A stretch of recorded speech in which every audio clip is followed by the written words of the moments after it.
जसको जीवन सूत्रबाट सजिलै खुल्छन् कयौं अडचना, जसको बीज परेर मात्र जगमा फक्रिन्छ नौलोपन, जसको मार्ग पछ्याउँदै समयका पाङ्ग्राहरू चल्दछन्। श्रद्धा साथ बुझौं कि वृद्ध जनती जिउँदा इतिहास हुन्। श्रद्धा साथ बुझौं कि वृद्ध जनती जिउँदा इतिहास हुन्। यो हो कार्यक्रम बुढ्यौली साहित्य।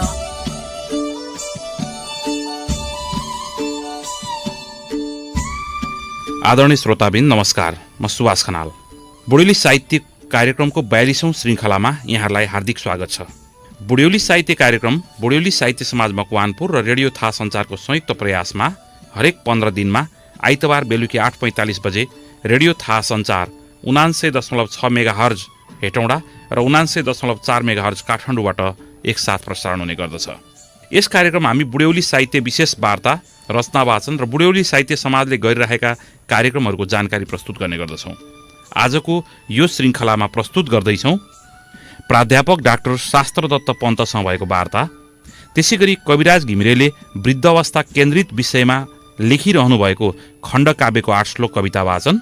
यी दुई विषयहरू आजको कार्यक्रममा रहनेछ। सर्वप्रथम प्रस्तुत गर्दैछौँ प्राध्यापक डाक्टर शास्त्रदत्त पन्तसँग भएको वार्ता। उहाँ विभिन्न पुस्तकका लेखक हुनुहुन्छ। राजनीति, प्रशासन, विकास सम्बद्ध पुस्तकहरू पनि थुप्रै उहाँले प्रकाशन गर्नुभएको छ।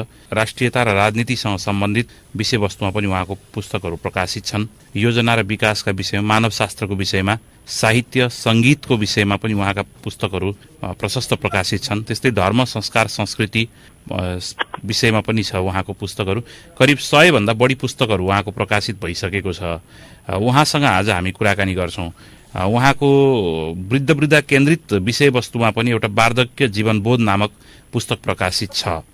यतिखेर म कार्यक्रममा स्वागत गर्न चाहन्छु प्राध्यापक डाक्टर शास्त्रदत्त पन्तलाई। यहाँलाई स्वागत छ कार्यक्रममा।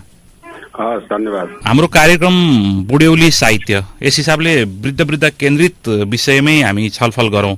आजको हाम्रो समाज, नेपाली समाजमा वृद्धको अवस्था कस्तो भएको अनुभूति गर्नुहुन्छ यहाँ? बडा राम्रो प्रश्न सोध्नुभयो। अहिले वृद्धको अवस्था हाम्रो वैदिक संस्कार संस्कृतिले कहिले कुनै पनि धनी सम्पन्नदेखि लिएर तल विपन्न छाप्रोमा बस्ने मान्छेको पनि हाम्रो संस्कारगत हिसाबले वृद्धको जीवन शैली दुःखदायी कष्टदायी कहिल्यै पनि थिएन, नहुने हाम्रो संस्कार संस्कृति हो। त विगतको 25-30 वर्ष यता अब हाम्रो सामाजिक संस्कार वृद्धको त्यो संस्कारबाट वञ्चित छन् नेपालका वृद्ध। मलाई लाग्छ 90% वृद्ध त्यो संस्कारबाट वञ्चित छन् अहिले। अनि अहिले चाहिँ सम्पन्न भएर धनी कुलका मान्छे पनि अत्यन्त दुखी र पीडादायी अवस्थामा छन् र तल विपन्न अवस्थाका त छनै, विपन्न हुने नै भयो, ती सबै पीडादायी अवस्थामा छन्। नेपालको चाहिँ सांस्कृतिक हिसाबले, आर्थिक हिसाब मात्रै म कुरा गर्दैन, सामाजिक हिसाबले पनि तिनको अवस्था सबैको एकदम दुःखदायी छ। यो चाहिँ हुनुको मूल कारण चाहिँ हामीले सामाजिकता नासेर पाश्चात्य भौतिक उपभोक्ता भागलाई हामीले भित्रायौं एकातिर। अर्कोतिर हाम्रो चाहिँ यो समाजमा अन्तर्जीवीय पद्धति थियो। हाम्रो समाजमा अन्तर्जीवीय पद्धति थियो, अथवा जसलाई जात जाति इत्यादि भनेर नाउँ दिएछ। त्यो जात जाति होइन, कार्य विभाजन थियो। त्यो कार्य विभाजन अनुसार काम गर्थे र कार्य विभाजन काम गर्ने कामदारहरूको विभाजन चाहिँ काम अनुसारको देशभरिमा गर्यो भने 3000 मान्छे जति विभिन्न व्यवसाय गर्ने मान्छे नेपालमा थिए। ती व्यवसाय गर्ने मान्छे नेपालमा चाहिँ व्यवसाय गर्ने मान्छे अन्तर्जीवी थियो, अथवा देशलाई आत्मनिर्भर हुन्थ्यो, समाजलाई आत्मनिर्भर बनाउँथ्यो र सामाजिकतामा जीवनमा एउटा जात भनौँ, अब अहिले शब्दमा बुझ्नलाई एउटा जात अर्को जातमा निर्भर हुन्थ्यो, एउटा समाज अर्को समाजमा निर्भर हुन्थ्यो। हजुर, उदाहरणको लागि एउटाले कपडा सिउँथ्यो, एउटाले कपडा धागो काट्थ्यो, एउटाले बुन्थ्यो, एउटाले रङ्गाउँथ्यो, एउटाले बेच्थ्यो, हजुर, एउटाले फलामका भाँडा बनाउँथ्यो, एउटाले चाँदीका भाँडा बनाउँथ्यो, एउटा सुनको भाँडा बनाउँथ्यो। यस्तो किसिमको हुन्छ, काठको काम गर्ने त्यस्तै, फलामको काम गर्ने त्यस्तै, ढुङ्गाको काम गर्ने त्यस्तै, यावत जिपमा गरेर हाम्रा कार्य विभाजन हाम्रो करिब 3500 3500 जति नेपालमा रोजगार हुन्थ्यो। त्यो रोजगारको बजार पनि नेपाल थियो र त्यो रोजगार अन्तर्जीवीय थियो, एकले अर्काको। तपाईँको भैँसी पाल्नुहुन्छ, ठेको चाहिन्छ, ठेको सुधारले कुदिन्छ। तपाईँले कपडा फाट्छ, कपडा चाहिँ दमैले सिदिन्छ, दमैको दमा बनाउने चाहिँ कामीले बनाइदिन्छ। अब त्यस्तै गरेर त्यसको वकालत गर्ने चाहिँ एउटा वकिलले गरिदिन्छ, त्यसको लेखापढी गर्ने एउटा टिचरले गरिदिन्छ। यो चाहिँ सामाजिकता अन्तर्जीवीय, कोही भन्दा कोही ठुलो हुँदैन थियो, कोही भन्दा कोही सानो हुँदैन थियो। त्यो सामाजिकता अहिले भत्काइएको छ। यो भत्किनुले वृद्ध वृद्धामा पनि असर परेको छ यहाँको भनाइ? होइन, सबैभन्दा वृद्ध त्यो भत्किने बित्तिकै हाम्रो जीवनशैली जुन बसिरहेका छन् त्यो जीवनशैली चाहिँ हाम्रो बदलियो। अब ती काम मैले त्यही वृद्धको कुरालाई जोड्नलाई, ती नेपालका काम भत्काइएर ती साना हुन्, ती अछुतले गर्ने काम हुन्, तल्ला जातका काम हुन्, त्यो काम नगर भन्ने राजनीति आएकै नेपालमा। त्यो काम छोडेपछि उदाहरणको लागि मेरो हिसाबमा करिब 12 लाख जनताले सिउने काम गर्थे नेपालमा। तिनीहरू मध्ये अब न्यून अवस्थामा छन्, तिनले त्यो काम गर्न छोडे। त्यो काम गर्न छोडेपछि नेपालमा अब नेपाली कपडा सिउने मान्छे छैन, नेपालको कपडा बिक्री हुँदैन।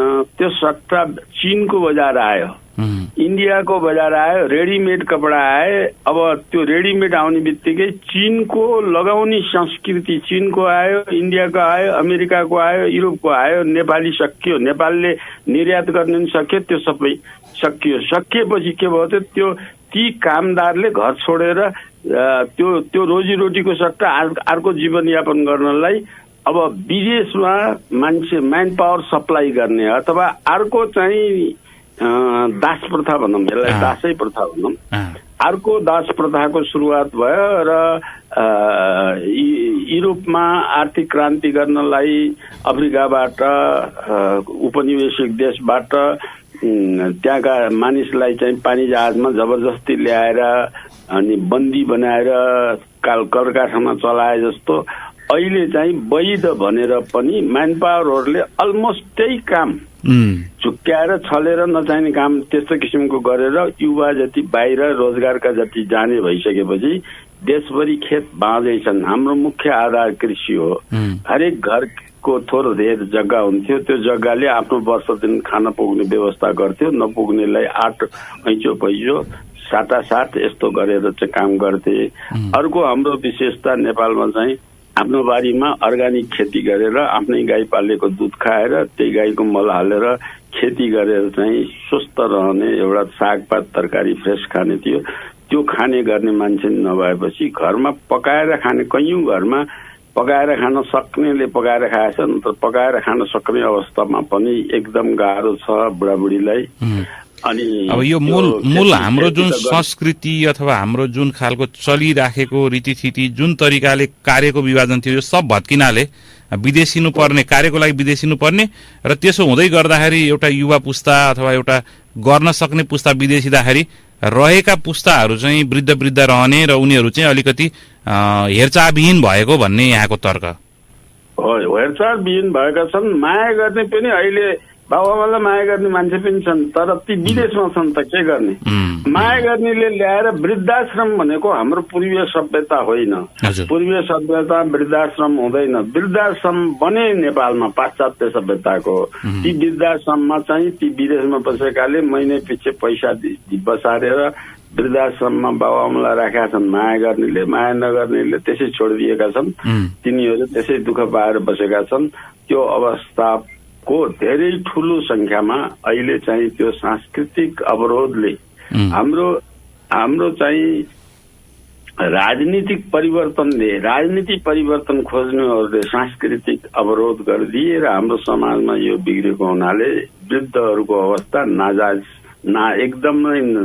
एकदम तल्लो तहमा गएको छ। अर्कातिर अब अहिले त्यो सरकार त्यस्ता खाले सरकारहरूले कानून यस्ता बनाइदियो कि अहिले चाहिँ बाबुआमालाई पाल्नु पर्दैन,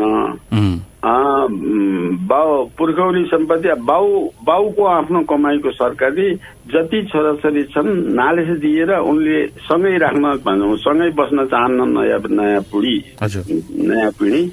अब न्युक्लियर फ्यामिलीको नारा आइएनजिओहरू खास गरेर मिसनरिजहरूले यो नेपालमा लगाएछ, जसले चाहिँ माइक्रो फ्यामिली सिस्टम बढाएको छ। त्यो बढाउँदाखेरि चाहिँ 16 वर्षको नागरिकता पाउँदा दिन श्रीमती ल्याउने, 18 वर्ष पुग्ने बित्तिकै श्रीमती ल्याउनु पाउने, दर्ता गर्न पाउने, अनि त्यसपछि अंश दिएन भनेर मुद्दा गर्ने, अनि त्यसपछि भयभरको जो कति छन् अंशियारलाई अंश दिनुपर्छ। तर तिनले त्यो वृद्धलाई हेर्नु पर्दैन। वृद्धलाई सरकारले के भन्छ भने तैँले पनि त एक अंश राखिस् नि त, त्यही खाएर बस भन्छ। अब मैले काठमाडौँमा तपाईँलाई उदाहरण दिउँ, काठमाडौँकै एउटा घरलाई मैले लेखेँ, 8 कोठा भएको घरमा चाहिँ 8 अंश लाउनु पर्ने परिवार थियो। त्यो त्यही गरेपछि 8वटा कोठामा चाहिँ पहिली मिलाएर बस्ने भान्सा एउटै यो किसिमको बसेको हुनाले त्यो कोठा घरभाडामा लाएर त्यो परिवार 8वटा पालिएको थियो।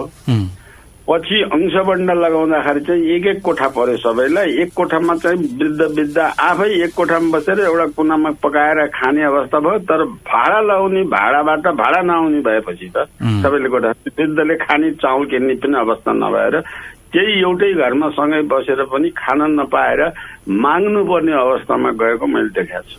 यहाँको तर्क अनुसार जस्तो संयुक्त परिवार हाम्रो समाजको पहिलाको अभ्यास हो अथवा हाम्रो समाजको संस्कृति हो। अब संयुक्त परिवार भत्किँदै गएर एकल परिवारहरूमा जुन बदलियो त्यसले चाहिँ अहिलेको खालको जुन वृद्धहरूको समस्या आइराखेको छ। अर्को कुरा, हिजोका वृद्धहरूमा चाहिँ मानसिक रूपमा शान्ति थियो, आज चाहिँ मानसिक रूपमा वृद्धहरू शान्त छैनन्, यस्तो खालको तर्क यहाँको हो। हजुर, एकदमै। अब यो तपाईले उठाउनु भएको कुरामा अर्को एउटा महत्त्वपूर्ण कुरा जुटाइराखौँ। त्यो पश्चिमी समाजमा यो संस्कार छ उनीहरूको। त्यो संस्कार भएको हुनाले म बुढो भएपछि मलाई कसैले हेर्दैन, मैले चाहिँ आफ्नो स्याहार सम्मान आफै गर्नुपर्छ भनेर ऊ जवानीमा काम गर्दादेखि नै उले वृद्ध अवस्थाको लागि भनेर ब्याङ्कमा धन सञ्चय गर्दै राख्छ, ताकि म बुढेसकालमा अर्को मान्छेलाई हायर गरेर तलब दिएर भए पनि मैले सुरक्षा गर्छु भन्ने मानसिक रूपमा तयार हुने हुनाले पश्चिमाको बुढो मानसिक रूपमा त्यति तनावग्रस्त हुँदैन। हाम्रो पूर्वकोमा चाहिँ बढी तनावग्रस्त हुनुपर्ने कारण के भने त्यो मानसिक रूपमा कहिले तयारै हुँदैन, भए छैन कि। सधैँ छोराछोरी किन पाउने भन्दा बुढेसकालमा हेर्छन्, पाल्छन्, गर्छन्। हामी तिनीहरू साना छँदा शिक्षा, पढाइ सढाइ, भात भान्सा, कपडा धुने सबै काम तिनको गरिदियौँ हामी। तिनीहरू केटाकेटी छन्, हामीले हुर्कायौँ त्यसरी। हामी बुढो भएपछि तिनले हामीलाई हेर्छन् भन्ने मानसिक रूपमा त त्यो तयार भएको थियो। हरेक मानिसमा, हरेक घरले चाहिँ एउटा छोरो चाहिन्छ भन्ने एउटा कारण, छोरीलाई बिहा गरेर अर्कोमा जान्छन्। त्यसो हाम्रो संस्कार अनुसार त्यो हुनाले चाहिँ मलाई हेर्न छोरो चाहिन्छ भन्ने कारणले पनि एउटा छोरो चाहिन्छ भन्ने पिण्ड बानीको कुरा दोस्रो हो। अनि त्यसपछि तेस्रो कुरा डिएनए को, जिनको हो, उत्तराधिकारी वंश थान्ने। त्यो चाहिँ वंश त लोग्ने मानिसको मात्रै हुन्छ, वाई क्रोमोजमको मात्रै हुन्छ, एक्स क्रोमोजमको त वंश हुँदैन। त्यो स्वास्नी मानिसमा एक्स क्रोमोजम हुँदैन, एक्स क्रोमोजम मात्रै हुन्छ, वाई क्रोमोजम हुँदैन। अब त्यसलाई कायम गर्नको निमित्त यो चाहिँ वैदिक संस्कार अत्यन्त विज्ञानसंगत, प्योर साइन्ससित जोडिएको, प्रविधिले एकदम उच्च कोटिको प्रविधिले भएको हाम्रो सभ्यता। यो चाहिँ हाटहुटे राजनीति नै भनौँ, मलाई चाहिँ हाटहुटे राजनीतिले चाहिँ त्यसलाई ध्वस्त बनाइदियो, जसको कारणले वृद्धहरूमा समस्या आएको छ। अब यसो हेर्दै गर्दाखेरि आज जुन ट्रेन्डमा यो भत्किँदै गइरहेको छ, अब हिजोको संस्कृतिमा फेरि फर्किन सक्ने अवस्था पनि छैन जस्तो अनुभूति हुन्छ। यो जुन अब जस्तो टेक्निकलिटीको विकासका कुराहरू भयो, सामाजिक सञ्जालका विकासका कुराहरू भए, यी यावत कुराहरू छन्। आजको अब कल्चरै अर्को ढङ्गले विकास भइसकेपछि हिजोको अवस्थामा फर्किन सकिन पनि नसकिने पूर्ण रूपमा नयाँमा नगइसकेको यो ट्रान्जिसनल अवस्थाले झन् समाजलाई अलिकति झन् अप्ठ्यारो बनाएको अथवा वृद्धलाई पनि झन् अप्ठ्यारो बनाएको यस्तो अनुभूति हुन्छ के यहाँलाई के लाग्छ?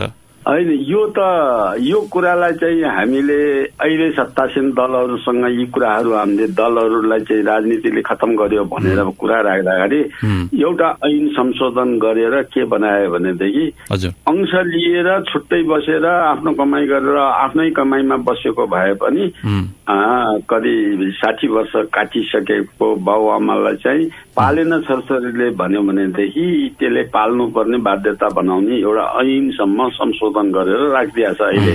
त्यसले पनि केही सुधारात्मक प्रयास त गर्छ होइन, बुवा आमा प्रति कर्तव्यबोध गराउने। मलाई के लागेको छ भने त्यसले केही असर पारेको छैन, पोजिटिभ असर पारेको छैन। हजुर हजुर। अब किनभने मैले त्यो बुझ्न जाँदाखेरि मलाई छोराछोरीले पालेन खाने लाउने बन्दोबस्त गरिदेऊ भनेर कहीँ उजुर गर्न गएको मैले भेटाएको छैन। हजुर हजुर। किनभने त्यो हुने सम्भव नै के देखेन के गरेको छैन थाहा छैन त्यो किसिमको त्यो गरिसाध्य नभएर हो के। तर के भने राज्यले चाहिँ यो गल्ती गरेको छु भन्ने महसुससम्म गरेछ भन्ने कुरा एउटा मैले अनुभूत गरेको हो। अब यो फर्काउनलाई नफर्काइकन समाज यो अहिलेको समाज चाहिँ नफर्काइकन वृद्धको कुरा मात्रै होइन, सामाजिक नैतिक चरित्र आदर्शको कुरा, सुशासनको कुरा, नैतिकताको कुरा, भ्रष्टाचार विहीनताका कुरा, यो कुरा सबैलाई चाहिँ बनाउनको लागि हाम्रो प्राच्य सभ्यताको संस्कारलाई उठाउनै पर्छ। त्यो नउठाए हुँदैन। यो उठाउनु पर्छ भनेर जुन पश्चिमी मुलुकले यसलाई तोड्न लगाए, अहिले म सुन्छु अक्सफोर्ड जस्तो, जर्मन विश्वविद्यालय जस्तो, क्यानाडामा मैले सुनेको छु, अमेरिकामा चाहिँ क्यालिफोर्नियामा विश्वविद्यालयहरूमा यो वैदिक संस्कारका यी कुराहरू आदर्श कुरा हुन्, त्यसलाई पुनर्स्थापन नगरिकन विश्वमा शान्ति हुँदैन, विश्वमा सुख शान्ति हुँदैन भनेर बरु उनीहरूले कुरा उठाएछन्। तपाईले आफ्नै पुस्तकमा पनि एउटा उदाहरण दृष्टान्त प्रस्तुत गर्नुभएको रहेछ।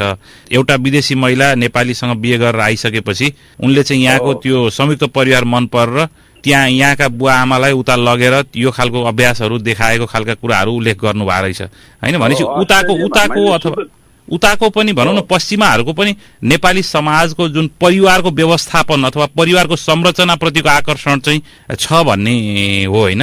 हो, एकदमै हो। त्यो चाहिँ नबुझेर उनीहरूले नबुझेर हल्ला गरेर हामीलाई रूढिवादी बनाए। अब त्यो नबुझ्दै गरेको कुरामा चाहिँ जब बुझे, गहिरिएर पढे, त्यसमा बुझेपछि त यी पो ठिक रहेछन्, हामी बेठिक रहेछौँ भन्नेहरू मान्छे छन्। त्यो संस्कार आउँदैछ कि जसरी योग भनेको बेकारको फाल्तु कुरा भन्ने थियो, योग भनेको प्रिभेन्टिभ मेडिसिन हो भन्ने कुरा चाहिँ जब पश्चिमाले बुझे, त्यसलाई पश्चिमाले प्रयोग व्यापक गर्न लाए। यहाँ नेपालीले योगै गर्दैन थिए, पश्चिमाले गरेपछि योगलाई उनीहरूले अंग्रेजी अक्षरले लेख्दाखेरि योगा भने, योगा भएर नेपालमा फर्केर आयो, इन्डियामा फर्केर आयो। योगा भएपछि अब नेपालीहरूले पश्चिमाले भनेपछि गर्ने भनेर आजकल योग सेन्टरहरू बनेका छन्, योगा गर्न जान्छन् नयाँ पिँढीहरू। त्यस्तै हाम्रो सभ्यता फर्केर आउँछ, किनभने हाम्रो सभ्यता पुरै विज्ञानमा आधारित छ। यतिसम्म वैज्ञानिक रहेछ कि ओमकारको जुन ध्वनि हाम्रो प्रार्थना गरेर त्यसबाट हेल्थलाई पार्ने, समाजलाई पार्ने, मनमा पार्ने असरको कुराको जुन चाहिँ ओमकारको बाट लिएर 1000 परिभाषा छन् ओमकारका। त्यो ओमकार ध्वनि अहिले नासाले आविष्कार गरेर पत्ता लगायो कि ओम भनेर सूर्यबाट प्रकाशबाट बाहिर आउने रहेछ। सूर्य पूजा, अब हाम्रो छठ पर्वका पूजा, यी सबै त्यो ओमसँग वैदिक संस्कारका सबै पूजा विधिहरू त्योसँग गाँसिएका छन्। र त्यसमा चाहिँ अहिले हाम्रो नेटवर्किङ जति छ, यो नेटवर्किङमा चाहिँ हाम्रो चाहिँ जुन वर्ल्ड वाइड कनेक्सन हुने नेटवर्किङ थियो, त्यो लगभग त्यस बेला चाहिँ आविष्कार भइसकेको। त्यस बेलाको कुरा चाहिँ पद्धति अहिले तार र बिजुलीबाट गएको छ। बिजुलीको प्रयोग त त्यस बेला पनि भएछ।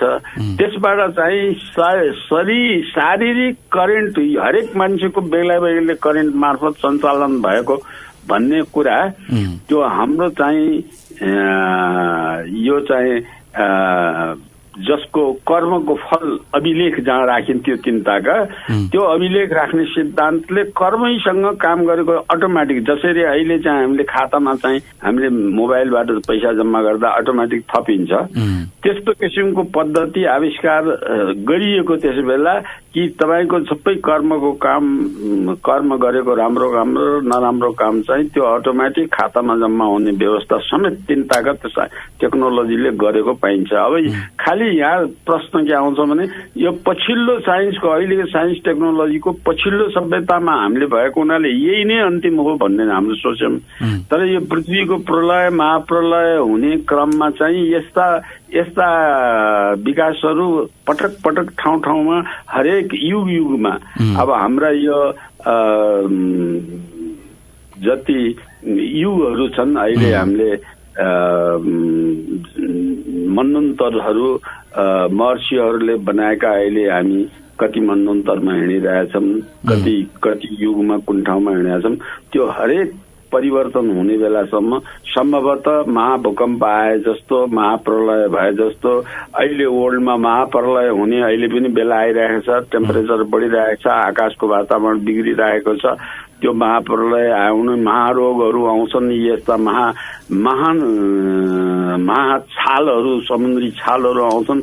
त्यो भएपछि त्यो महाप्रलय भनेको पृथ्वीको आधा भन्दा बढी भाग डुब्ने, फेरि पत्किने, धेरै मान्छेको विनाश हुने, अनि बाँकी रहेकाहरूले फेरि सभ्यताको सुरु गर्ने। भनेपछि आजको सभ्यता अन्तिम सभ्यता होइन र यो सभ्यताले सही दिशामा लगिरहेका छैन, अथवा यो जुन खालको अहिले हामीले विकास भनिरहेका छौँ त्यो सही छैन, त्यसले चाहिँ उल्टो समस्या थपेको छ। त्यो समस्याको एउटा ठूलो प्रभावमा चाहिँ वृद्ध छन् भन्नु यहाँको तर्क हजुर।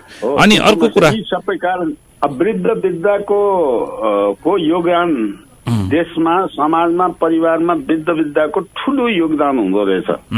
अब त्यो वृद्ध नभएको घरबाट तपाईँको संस्कार ट्रान्सफर हुँदैन।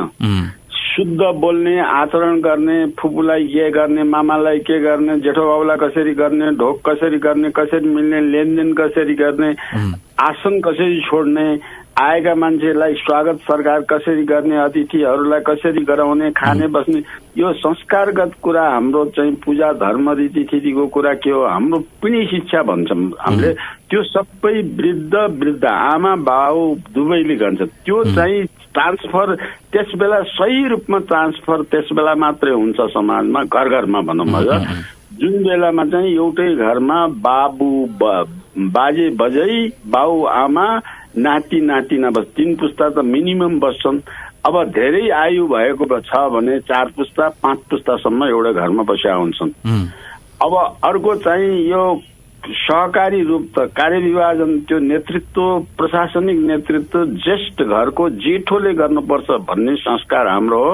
अब उसले अन्याय गर्दैन, पक्षपात गर्दैन, निष्कलङ्क भएर उसले चाहिँ यो कुरा यस्तो पर्यो भनेर अरू परिवारकाहरूले भने यसो गर भनेर निर्देशन उसले दिन्छ, उसको निर्देशन अनुसार चल्छ। अब त्यो चलिरहेको समाजमा चाहिँ यो हाम्रो संस्कार विनाश हुनुको, अहिले संस्कार सभ्यता विनाश हुनुको कारण माइक्रो फ्यामिलीको कारणले हो, जसले बाउ बाजेको कुरा घरमा गर्ने कुरा थाहा हुन्न। अहिलेको समाजमा मूल जड भनेको त्यो परिवारको संरचना बिग्रिनु अथवा परिवारको संरचना ध्वस्त हुनु अथवा हाम्रो पूर्वीय समाजको परिवारको जुन रूप थियो त्यो बिग्रिनु भन्ने यहाँको तर्क। अब अर्को कुरा गरौँ, जस्तो अलिकति तपाईँले अघि जुन त्यो वृद्धलाई राख्ने वृद्धाश्रमको कुरा गर्दै हुनुहुन्थ्यो, हाम्रो वृद्धाश्रम कल्चरै होइन भन्दै हुनुहुन्थ्यो होइन। अब जस्तो केही हदसम्म त फेरि वृद्धाश्रमहरूले पनि त अब केयर नपाएका अवस्थाको वृद्धहरूलाई त सहयोग गरिराखेका छ नि त, त्यसलाई चाहिँ कसरी हेर्नु पर्ला? मलाई यस्तो लाग्छ कि त्यो माइक्रो फ्यामिली, यसलाई बाजे पहिले हाम्रो वंश सम्पत्ति जुन छ त्यो बाउ बाजेले नछुट्याएछ अथवा बाजे जीवन भएसम्म, परिवारको ज्येष्ठ जीवित भएसम्म अंश लिएर छुट्टै बस्नु, आफूले कमाई गरेर उद्योग धन्दा गरेर अलगै बसोस् न, त्यसमा के आउँछ र? उसले पढाएको छ, डिग्री लिन्छ, त्यही घरबाट उसले जाहिर खाओस् अथवा केही उद्योग धन्दा व्यापार गरोस्, अलगै बसोस्, त्यसलाई हाम्रो समाजले रोकेको छैन नि त। हजुर हजुर। तर त्यसले चाहिँ अंश मागेर नालिस दिएर बाजे बजाइलाई पुलिसले आएर खेदेर ल्याएर चाहिँ अंश लिने जुन परम्परा छ त्यो परम्परा हाम्रो कानूनले रोकिदिनु पर्यो कि त्यो नरोकेसम्म हाम्रो संस्कार जीवन्त रहन्न। सबभन्दा महत्त्वपूर्ण कुरा चाहिँ त्यो अंश परिवारको ज्येष्ठ जीवित भएसम्म अंश लिन नपाउने सगलमा बस्नुपर्ने कानूनलाई मान्यता दिनु पर्यो। त्यो हाम्रो अहिलेदेखि होइन युगदेखि हामीले सत्ययुगदेखि आजको सभ्यतालाई सत्यता द्वापर कली भनेर 4 युगसँगको निरन्तर आइराखेको सभ्यता भनेका छौँ। त्यो सभ्यता भन्दा अगाडि पनि सभ्यताहरू थिए होला, त्यो महाप्रलयले सकिएको होला। तर यो सभ्यताले मानेको कुरा अहिले आएको यो 4-6 दिनको हुल्लडबाजको पछाडि लाएर गर्ने सभ्यतालाई मान्न हुन्न। मैले चाहिँ धेरै कुरा चाहिँ यस्ता कुरा छन् जुन चाहिँ हल्लडबाजको विषयमा एकदम वैज्ञानिक कुरा पनि अवैज्ञानिक तरिकाले चाहिँ नामेट गरिएका छन्, त्यो हटाइनुपर्छ भनेर मैले सोचेको छु। अब धेरै कुरा छन् कि यसको हरेक पक्षमा भनिसाध्यै छैन। अवैज्ञानिक कुरा लदाइएको छ, वैज्ञानिक कुरा हटाइएको छ।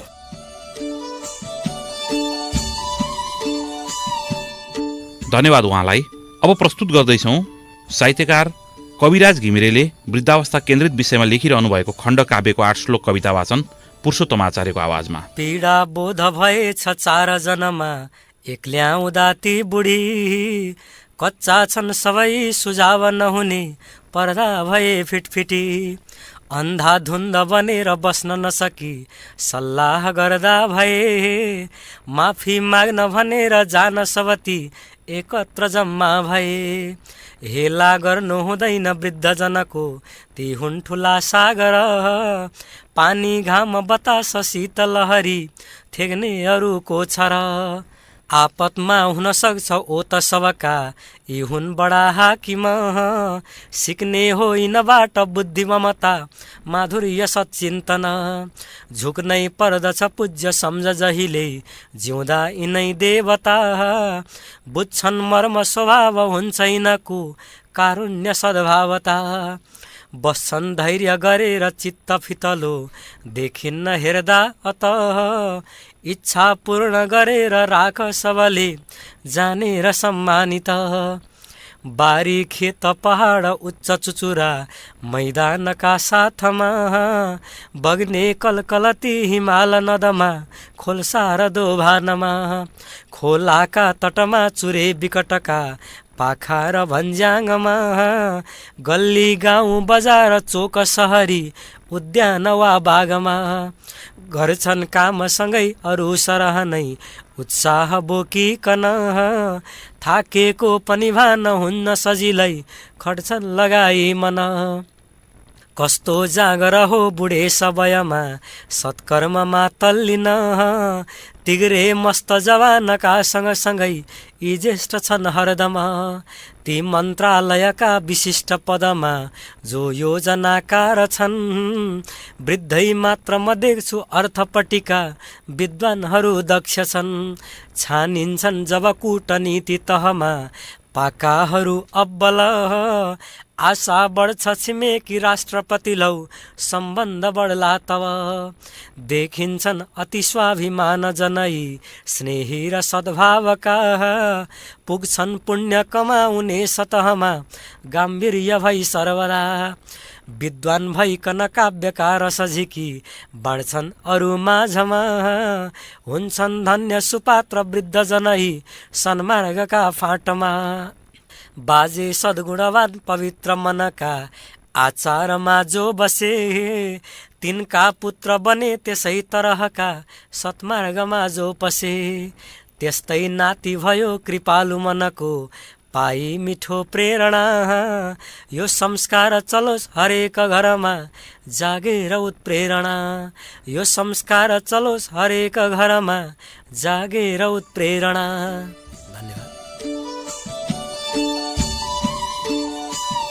धन्यवाद लेखनका निम्ति कविराज घिमिरे र वाचनका निम्ति पुरुषोत्तम आचार्यलाई। आजको कार्यक्रम हामीले प्रस्तुत गर्यौं प्राध्यापक डाक्टर शास्त्रदत्त पन्तसँग भएको वार्ता, त्यसैगरी कविराज घिमिरेले वृद्धावस्था केन्द्रित विषयमा लेखिरहनु भएको खण्ड काव्यको 8 श्लोक कविता वाचन पुरुषोत्तम आचार्यको आवाजमा। आजको कार्यक्रमबाट बिदा लिने बेला भएको छ। प्रविधिमा सहयोग गर्ने दर्शन छेत्री, कार्यक्रम संयोजक आरसी रिजाल र म नियमित प्रस्तुता सुवास खनाललाई बिदा दिनुहोस्। आगामी 15 दिनमा मङ्सिर 25 गते पुनः आउनेछौँ। आजलाई बिदा दिनुहोस्। शुभरात्रि, नमस्कार।